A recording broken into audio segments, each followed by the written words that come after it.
क्या पढ़ रहे हैं? Electro statics. स्पेलिंग ठीक है? कितने नंबर का? 8 नंबर का। और इलेक्ट्रो स्टैटिक्स का पहला लेसन पढ़ रहे हैं वैद्युत आवेश तथा क्षेत्र। इन्हें पढ़ रहे हैं वैद्युत आवेश तथा क्षेत्र में हम लोगों को आज पढ़ना है प्रेरण द्वारा आवेशन। प्रेरण द्वारा, इसके पहले हम लोग 2 टॉपिक पढ़ चुके हैं आवेशन का। एक पढ़े हैं घर्षण द्वारा आवेशन और दूसरा पढ़े हैं चालन द्वारा आवेशन। घर्षण में क्या किया गया था? घर्षण में वस्तुओं को एक दूसरे पर ऐसे घर्षण करके रगड़ करके आवेशित किया गया था। आवेशन समझते हैं ना सभी लोग? किसी वस्तु को आवेशित करने की प्रक्रिया को क्या बोलते हैं? आवेशन बोलते हैं। तो घर्षण द्वारा हम लोग पढ़ लिए हैं। फिर पढ़े हैं चालन द्वारा आवेशन। चालन द्वारा आवेशन में क्या पढ़े थे कि एक आवेशित चालक को दूसरे अनावेशित चालक से तार के माध्यम से जोड़ देते हैं, जिससे आवेश उच्च विभव वाले से कहा जाता है निम्न विभव वाले में। और उदाहरण हम लोग दिए थे कि जैसे द्रव का प्रवाह होता है उच्च से कहाँ पर? निम्न की ओर। ऊष्मा का प्रवाह होता है उच्च ताप से निम्न ताप की ओर। उसी प्रकार आवेश का प्रवाह होता है उच्च विभव से कहाँ पर? निम्न विभव की ओर। तो भी कंफर्म था। उसमें एक चीज थोड़ा ध्यान रखिएगा, जैसे मान लीजिए कि यह एक चालक हो गया, इसके पास आवेश है, एक यह चालक हो गया और इसका मान लीजिए कि Q1 आवेश है। इसका आवेश क्या है? Q1। इसका तो इस पर तो कोई आवेश है नहीं, लेकिन जब इसको तार के द्वारा जोड़ देंगे ना तो यह आवेश का प्रवाह तब तक होगा जब तक कि दोनों बराबर नहीं हो जाता है। जिस तरह ऊष्मा का स्थानांतरण होता है तो तब तक होता है जब तक कि दोनों का टेम्परेचर बराबर नहीं हो जाए, तब तक होता है ना। उसी प्रकार यहाँ पर आवेश भी तब तक गति करेगा ना, तब तक स्थानांतरित होगा जब तक कि दोनों का आवेश बराबर नहीं हो जाए। ये ध्यान देना। इतना क्लियर है? तो उसके बाद हम लोग को पढ़ना था प्रेरण द्वारा आवेशन। प्रेरण द्वारा आवेशन में ध्यान रखिएगा, इसमें वस्तु को स्पर्श नहीं किया जाएगा। वस्तु को बिना स्पर्श किए हम लोग आवेशन करेंगे। मतलब कि अगर डेफिनेशन देना चाहे तो दे सकते हैं कि आवेशन की वह विधि जिसमें हम वस्तु को बिना स्पर्श किए आवेशित करते हैं उसको हम बोलते हैं प्रेरण द्वारा आवेशन। क्या बोला जाएगा? आवेशन की वह विधि जिसमें वस्तु को बिना स्पर्श किए आवेशित किया जाए, चाहे आवेशन किया जाए, उसे क्या कहेंगे? प्रेरण द्वारा आवेशन। एकदम यहीं पर याद हो जाए ताकि बुढ़ौती ले याद रहे। हाँ, बुढ़ौती ले याद रहे और बुढ़िया पूछे लास्ट में।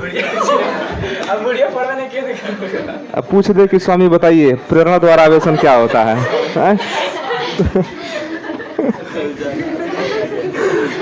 तो उस समय भी मैंने बता दो, समझे? तो उस तरह से कंसेप्ट बनाओ। अब रटने से बढ़िया है कि समझ लेना। नहीं जी, रटने से बढ़िया समझ लेना। चलिए देखिए, तो प्रेरण द्वारा आवेशन में वस्तु को हम टच नहीं करेंगे, बिना स्पर्श किए वस्तु को आवेशित करेंगे। तो इसके लिए क्या करेंगे? एक हम चालक लेंगे और वो चालक आपका होगा, मान लीजिए कि एक हमने गोलीय चालक ले लिया और इसको अचालक स्टैंड पर रख दिए। इसको रख दिए कहाँ पर? अचालक स्टैंड पर। अचालक स्टैंड पर बताइए क्यों रखते हैं? देखिए, अचालक स्टैंड पर इसीलिए रखते हैं ना ताकि आवेश इसमें नहीं आ जाए।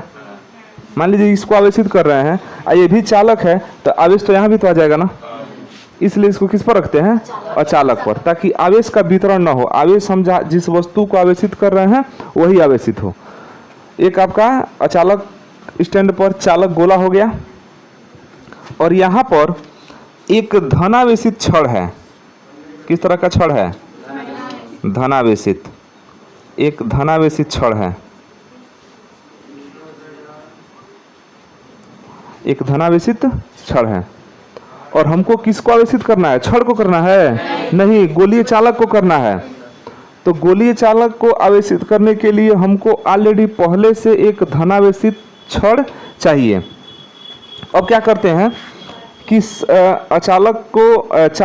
गोलीय चालक को हम अचालक स्टैंड पर रख देते हैं और एक धनावेशित छड़ लेकर के इस छड़ को कहाँ पहुँचाते हैं? इसके करीब में ले जाते हैं। तो जब इस छड़ को इसके करीब में ले जाएंगे तो आप जानते हैं कि यह उदासीन है। कैसा है? उदासीन। और जब उदासीन है तो इसमें ऐसा नहीं है कि आवेश नहीं है, आवेश है, लेकिन दोनों बराबर मात्रा में है। जितना धन आवेश है उतना ही क्या है? ऐसा नहीं कह सकते हैं कि आवेश बिल्कुल नहीं है, आवेश है लेकिन उसका प्रभाव नहीं है। अच्छा, एक नहीं होना और एक हो के भी अपना प्रभाव नहीं दिखाना, रिजल्ट तो दोनों का सेम है, लेकिन कंडीशन में क्या है? अलग अलग ना है। एक में मान लीजिए कि जैसे मान लीजिए कि बिजली इसमें इस वायर में बिजली है, कोई प्रभाव नहीं है, ना बल्ब जल रहा है ना पंखा चल रहा है, लेकिन ऐसा नहीं कह सकते कि नहीं है, बहुत कम है लेकिन है। एक में एक ऐसा कंडीशन है कि उसमें है ही नहीं, तभी तो बल्ब नहीं जलेगा, पंखा नहीं चलेगा। तो रिजल्ट तो दोनों का सेम हो रहा है, लेकिन एक में हल्का बिजली है, दूसरे में हल्का बिजली नहीं है। तो आप यहाँ समझिएगा कि एकदम नहीं समझिए कि बिल्कुल इसमें आवेश ही नहीं है, आवेश तो है लेकिन ये बराबर मात्रा में है, इसीलिए क्या है? उदासीन है। तो जितना इसमें प्लस है उतना ही क्या है? माइनस है। और आप लोग जानते भी हैं कि किसी भी परमाणु में इलेक्ट्रॉन, प्रोटॉन, न्यूट्रॉन होते हैं, जिसमें न्यूट्रॉन उदासीन होते हैं और प्रोटॉन और इलेक्ट्रॉन आवेशित होते हैं ना। इसमें प्रोटॉन धन आवेशित होता है और इलेक्ट्रॉन ऋण आवेशित होता है। ये भी जानते हैं कि जितना प्रोटॉन होता है उतना ही क्या होता है? इलेक्ट्रॉन भी होता है। इसका मतलब जितना इसमें प्रोटॉन होगा उतना ही इलेक्ट्रॉन होगा। चालक है तो कोई आवर्तसांडी में का ना कोई तत्व से बना होगा। अब लोहा हो, चाहे एल्युमिनियम हो, या कॉपर का हो, या प्लेटिनम का हो, जो भी हो, उसी में से किसी न किसी का होगा। और उसके पास, सबके पास मुक्त इलेक्ट्रॉन होते हैं, और जितना इलेक्ट्रॉन होता है उतना ही क्या होता है? प्रोटॉन होता है। तो दोनों हमेशा क्या रहते हैं? बराबर रहते हैं। तो बराबर के चलते वो उदासीन होता है। और आप पढ़े भी होंगे कि परमाणु कैसा होता है? उदासीन होता है, क्योंकि उसमें जितने धन आवेश होते हैं उतने ही ऋण आवेश होते हैं, जितने प्रोटॉन है उतने ही क्या है? इलेक्ट्रॉन है। तो दोनों चीज तो इसमें बराबर है। अब जैसे ही हम इस धनावेशित छड़ को इसके पास लेके जाएंगे, देखिए इसमें धन भी है और इसमें ऋण भी है। तो हम यहाँ पर ऐसे दिखा दे रहे हैं कि इसमें धन भी है,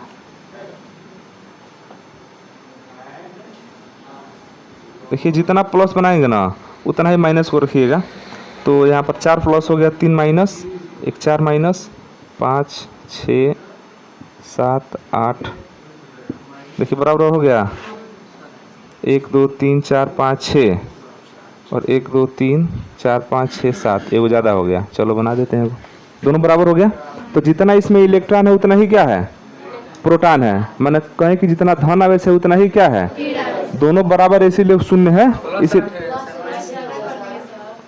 प्लस ज़्यादा है, माइनस मिटा दे रहा हो गया। वो एक और माइनस बना दें, ठीक है। पहले तो अब हो गया, ठीक है। तो जितना इसमें प्लस है उतना ही क्या है? माइनस है। तो आवेश इसमें है ना, लेकिन क्या इसका प्रभाव है? नहीं है, प्रभाव नहीं है। तो अब जैसे ही हमको क्या करना है? हमको आवेशित करना है, और आवेशित करने के लिए हम क्या कर रहे हैं? धनावेशित छड़ को इसके पास लेके जा रहे हैं। तो जैसे ही धनावेशित छड़ को इसके पास लेके जाएंगे, ये धनावेशित है तो इसमें जितने भी धन आवेश होंगे उनको तो प्रतिकर्षित करेगा, उनको क्या करेगा? प्रतिकर्षित करेगा। ऋण वालों क्या करेगा? आकर्षित करेगा। लेकिन बताइए कि क्या इसको बाहर निकाल पाएगा? नहीं निकाल पाएगा। इसलिए नहीं निकाल पाएगा कि बाहर कोई चालक तो इससे जुड़ा है नहीं। अगर इधर तार जोड़ दे तो हो सकता है कि प्लस तार में चला जाता, इधर जोड़ते तो माइनस तार में चला आता। तो इसमें से कोई चालक तो जुड़ा नहीं है, नहीं जुड़ा है तो यह बाहर तो नहीं जाएगा, लेकिन इस पृष्ठ पर एकदम इसके करीब आ जाएगा। इस पृष्ठ के क्या आ जाएगा? करीब आ जाएगा। तो अगले में बना दे रहे इस तरह से, ये पृष्ठ के एकदम कहाँ आ गया? करीब आ गया। अब सब माइनस वाला इधर आ गया।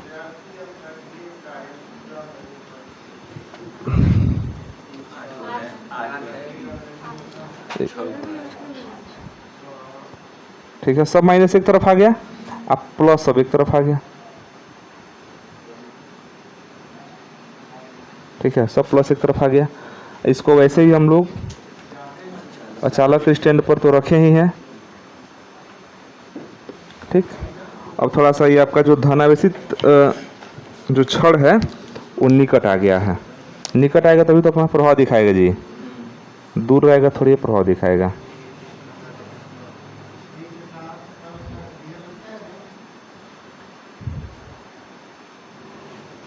हो गया। अब क्या करते हैं कि इसको जोड़ देते हैं तार के माध्यम से। कहाँ पर? भू संपर्कित पृथ्वी से जोड़ देंगे एक तार के माध्यम से। इससे होगा क्या? इससे होगा ये कि ये जो प्लस वाला होगा ये तो चालक तार न है, तो प्लस वाला इस चालक तार में आकर के पृथ्वी द्वारा क्या हो जाएगा? अवशोषित हो जाएगा। और सारा प्लस कहाँ चला गया? इधर चला गया। इस पर क्या चीज बच गया? और इस प्रकार आपका जो उदासीन जो गोला था वो कैसा हो गया? आवेशित हो गया। अभी यहाँ पर आवेशित है, ये मत कहना कि आवेश तो इसमें ही है, लेकिन आवेश भले दिख रहा है लेकिन आवेशित नहीं है, क्योंकि दोनों बराबर हैं। और जैसे हम इस धन आवेशित छड़ को इसके पास ले गए तो ऋण वाले को एक तरफ कर दिया और धन वाले को कहाँ कर दिया? एक तरफ। धन वाला तार से होते हुए कहाँ चलाया? पृथ्वी में भू संपर्कित कर दिया गया है। और इस गोले पर एक समान कौन सा आवेश वितरित हो जाएगा? ऋण आवेश। तो इसको हम बोलते हैं प्रेरणा द्वारा आवेशन। प्रेरणा द्वारा आवेशन में क्या करते हैं कि आवेशन की वह विधि जिसमें हम वस्तु को बिना स्पर्श किए आवेशित करते हैं, उसको हम बोलते हैं, उस विधि को बोलते हैं प्रेरणा द्वारा आवेशन। इस विधि में क्या करते हैं कि जिस गोलीय चालक को आवेशित करना होता है उस गोलीय चालक को एक अचालक स्टैंड पर रखते हैं और उस गोलीय चालक के पास एक धनावेशित छड़ ले जाते हैं। तो जैसा कि आप जानते हैं कि यह चालक है तो इसमें जितने इलेक्ट्रॉन होंगे उतने ही क्या होंगे? प्रोटॉन होंगे। और सामान्य अवस्था में तो ये उदासीन है, माने जितना इलेक्ट्रॉन है उतना ही क्या इसमें प्रोटॉन है। लेकिन ऐसा नहीं है कि इसमें आवेश नहीं है, इसमें आवेश है लेकिन दोनों क्या है? बराबर है, इसीलिए इसका कोई प्रभाव नहीं है। अब इस धनावेशित छड़ को इसके पास ले जाएंगे तो यह क्या करेगा? धनावेशित छड़ माइनस वाले आवेश को अपने तरफ खींचेगा और प्लस वाले को प्रतिकर्षित न करेगा। तो प्लस वाले को जब प्रतिकर्षित करेगा तो कुछ इस तरह का कंडीशन बनेगा। और ये जो गोलीय चालक है इसको तार से जोड़ करके पृथ्वी से जोड़ देते हैं, माने भू संपर्कित कर देते हैं। तो यह जो धन आवेश है वो कहाँ चला आता है? इस तार से होते हुए कहाँ चला जाता है? पृथ्वी में। और अब इस गोले पर कौन सा आवेश बच गया? तो गोला तो आवेशित हो गया। किस तरह का आवेशित हुआ है? धन आवेश की ऋण आवेश? ऋण आवेश हुआ है। गोला आपका कैसा हो गया? ऋण आवेशित हो गया। कोई समस्या इसमें? लिखिए तो। अच्छा बताइए, यहाँ पर कौन सा बल काम कर रहा है? जब इसको नजदीक ले गए हैं तो आकर्षण बल काम कर रहा है ना, तो आकर्षण प्रतिकर्षण भी काम कर रहा है। तो आकर्षण बल के कारण माइनस एक तरफ आ जा रहे हैं और प्रतिकर्षण बल के कारण प्लस वाला एक तरफ आ जा रहे हैं। दोनों बल न लग रहा है, आकर्षण और प्रतिकर्षण। अच्छा, ये किसके किसके बीच का बल है? ये आवेशों के बीच का बल है। ये धन आवेश है और ये क्या है? ऋण आवेश। तो धन आवेश और ऋण आवेश के बीच में आकर्षण बल, धन आवेश और धन आवेश के बीच में, इन दोनों बलों को मिलाकर ही वैद्युत बल बोलते हैं। इनको क्या बोलते हैं? वैद्युत बल। जब दो आवेशों के बीच में आकर्षण या प्रतिकर्षण बल लगता है तो उसको अब सामान्य रूप से आकर्षण प्रतिकर्षण नहीं कहते हैं, उसको एक ही बार कह देते हैं वैद्युत बल। लेकिन वैद्युत बल कहेंगे ना तो ये समझ में नहीं आएगा कि वो आकर्षण है कि प्रतिकर्षण है। ऐसे क्लियर हो पाएगा? नहीं हो पाएगा। तो इसके लिए आवेश की जानकारी होनी चाहिए कि दोनों धन आवेश हैं कि दोनों ऋण आवेश है कि एक धन है कि एक ऋण है, और उससे हम लोग ज्ञात कर लेते हैं कि आकर्षण है कि प्रतिकर्षण। लेकिन दोनों को मिला के एक ही बार क्या कहते हैं? वैद्युत बल बोलते हैं।